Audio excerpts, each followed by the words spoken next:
Hello friends, arts লাভার্সে সকলকে স্বাগত। আগের ভিডিওগুলোতে আমি তোমাদের দেখিয়েছি কিছু পেন্টিং। আজ একটু অন্যরকম কাজ দেখাতে চলেছি। পুরনো পোড়ামাটি দুটি ঘোড়া ছিল, সেই ঘোড়া দুখানাকে আমি কালার করছি। যে কালারটি করছি তা হলো ইজি ক্লিন। সহজেই এটা পরিষ্কার করা যায়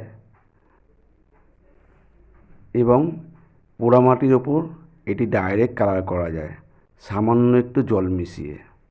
আমি প্রথমত কী করেছি না, আমি করেছি হচ্ছে সামান্য একটু জল মিশিয়ে প্রথমে একটা কোট সম্পূর্ণভাবে চাপিয়ে নিয়েছি। তারপর খুব ভালো করে শুকিয়ে নিয়ে সেকেন্ড কোট আমি চাপিয়েছি। দেখতেই পাচ্ছ যে সেকেন্ড কোট চাপানোর পর ঘোড়াগুলো কালার কেমন শাইন দিচ্ছে। এইটার একটাই সুবিধা হলো যে যে কোনো সময় যদি ময়লা বা ধুলোবালি পড়ে তাহলে খুব সহজেই সার্ফের জল দিয়ে বা শ্যাম্পুর জল দিয়ে ওয়াশ করা যাবে। এই ক্ষেত্রে রঙের কোনো রকম ক্ষতি হবে না। এর জন্য আমি সব সময়ের জন্য পোড়ামাটির জিনিসে কালার করার জন্য আমি ইজি ক্লিন কালার ব্যবহার করি, যা হলো খুবই সহজেই কালার করা যায়।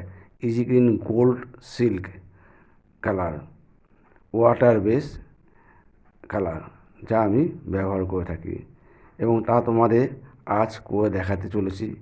দেখতেই পাচ্ছ যে কেমন শাইন দিচ্ছে, কেমন গ্লেজ এই কালারে। একেবারে যেন মনে হচ্ছে পুরো সোনা দিয়ে তৈরি। খুব ভালো কালার, তোমরা ব্যবহার করে দেখতে পারো তোমাদের কেমন লাগে। যে কোনো পোড়ামাটি বা ক্লে মডেলের ওপর যদি গোল্ড কালার করতে চাও তাহলে তোমরা খুব সহজেই ইজি ক্লিন গোল্ড সিল্ক কিনে নিয়ে তোমরা সামান্য একটু জল মিশিয়ে প্রথম একটা কোট তারপরে আরেকটা কোট চাপাতে পারো, তাহলে খুব ভালোই হবে দেখতে। আর ফিনিশিংয়ে কেমন লাগছে তা তোমাদের করে আমি দেখাতে চলেছি। দেখো ফিনিশিংয়ে সুন্দর লাগবে।